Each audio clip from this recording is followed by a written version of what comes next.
এরকম একটা ভয়াবহ পরিস্থিতি গতকাল ছিল। এই পরিস্থিতি কি অস্বাভাবিক ছিল? আমাকে যদি বলেন, আমি অস্বাভাবিকতা দেখি না কেন?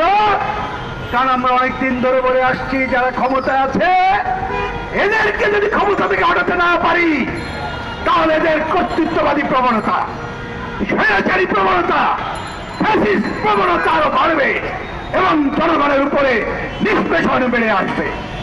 তারা ভয়ের রাজত্ব কায়েম করেছে, কথা বলতে দিতে চায় না। আর এই সময় ছাত্ররা বিক্ষোভে নামল, এটা তো তারা টলারেট করবে না, এটা জানা। প্রথমে আন্দোলনকে বিভ্রান্ত করার চেষ্টা করেছে, পারে নাই। ভেবেছে এই আন্দোলন এমনিতে শেষ হবে, কিন্তু ছাত্রদের ক্ষোভ শুধু কি কোঠা, শুধু কি চাকরি চাই? আমার মনে হয় সেটি না, কাজ চাই।